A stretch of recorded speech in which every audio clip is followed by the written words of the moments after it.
اللہ تعالیٰ نے بڑی حفاظت عطا فرما دی، پاکیزگی ظاہری بھی اور باطنی بھی، صحت بھی اور سلامتی بھی، پر کمال ہے انسان کی، بس یہ معراج ہے جب انسان یہاں پہنچ گیا۔ اور ہر چیز میں پھر سمجھ لیں کہ یہ چیز شامل ہے، شکر کی ہر چیز۔ اور شکر یہ وہ عبادت ہے کہ جو آپ کو کہاں پہنچا دے گی؟ دنیا میں تو فرمایا لئن شکرتم لازیدنکم، اللہ فرماتا ہے میرا وعدہ ہے میں ضرور جو شکر ادا کرے گا اس کے لیے اضافہ کروں گا اور بڑھا دوں گا، دنیا میں یہ کامیابی، اور آخرت میں وسنجزی الشاکرین، فرمایا ہم شاکروں کو جزا دیں گے، بدلہ دیں گے پورا پورا، وہاں پہ شکر کرنے والوں کا حساب سب معاف۔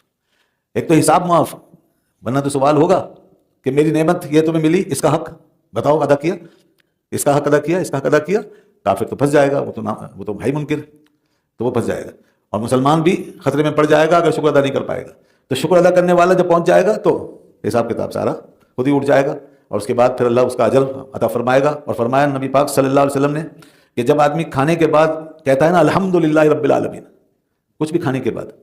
جب کہتا ہے الحمدللہ، کھایا کچھ یا پیا اور کہا الحمدللہ، تو زمین سے لے کر آسمان تک یہ جتنی جگہ ہے نا، اس سے بڑا اجر اللہ تعالیٰ اسے عطا فرماتا ہے، اتنا بڑا اجر دیتا ہے اس کا کہ یہ زمین و آسمان میں سما نہیں سکتا۔ وہ یہ کتنی بڑی دنیا ہے بتائیے آپ، اور صرف ایک مرتبہ الحمدللہ کہنے کا یہ اجر ہے، یہ ہے شکر۔ تو شکر ادا کیجیے، جب بھی کوئی نعمت آپ کو ملے شکر ادا کیجیے۔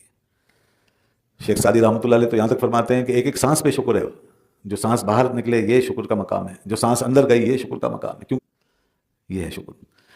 اور ہاں شکر کے عملی صورتیں بھی ہیں ضروری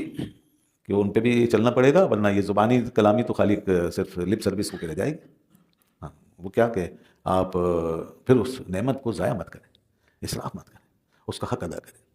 جس چیز کے لیے وہ ہے اس کو وہاں استعمال کریں، پھر یہ الحمدللہ کہیں۔ اب یہ بھی نہیں کہ سارا پھینک دیا اور کہہ رہے ہیں الحمدللہ رب العالمین، اسراف کر رہے ہیں، بہا رہے ہیں پانی کی طرح، کہہ رہے ہیں الحمدللہ رب العالمین، یعنی دولت لٹا رہے ہیں پانی کی طرح بہا رہے ہیں، چیزیں ضائع کر رہے ہیں، اس پہ کہہ رہے ہیں الحمدللہ۔ بے شک ہم اسی کی عبادت کرتے ہیں، تو پھر اس کا شکر واجب ہے۔ اچھا عبادت تو صرف اسی کی ہے، اسی کے لیے ہے، اسی کی عبادت ہے، عبادت میں کوئی شریک نہیں، لیکن دیگر چیزیں ہیں پھر وہ اپنے بندوں کے حوالے سے قبول فرماتا ہے، جیسے بندوں کی عزت کرو، احترام کرو، اس کا احترام ہے، اس کے حکم کا احترام، بندوں کا شکریہ ادا کرو، اس کا شکر ہے، یہ بھی ہے۔ تو یہ نہیں ہے کہ اس کے شکر کا مطلب کہ بندوں کو مارو لات اور بس اس کا شکر ادا کرنے میں لگ جاؤ، بندوں کو ایک طرف ڈالو اور اس سے بس بھائی ہمیں کیا، کسی نے دیا ہمیں پرواہ نہیں، کسی نے مدد کی نہیں، یہ نہیں، کیونکہ دنیا انٹریکشن کی دنیا، سبب و سبب کی دنیا، ہر ایک دوسرے کے کام آ رہا ہے، اور ظاہر ہے اللہ کی نعمتیں ایسے نہیں پہنچ رہی ہیں آسمان سے ٹپک رہی ہیں، ایسا نہیں ہو رہا، بلکہ ہمیں ہاتھوں سے ملتی ہیں، لوگوں کے ذریعے سے ملتی ہیں، لوگ تعاون کرتے ہیں، تو اب معاشرے کے ساتھ چلنا پڑے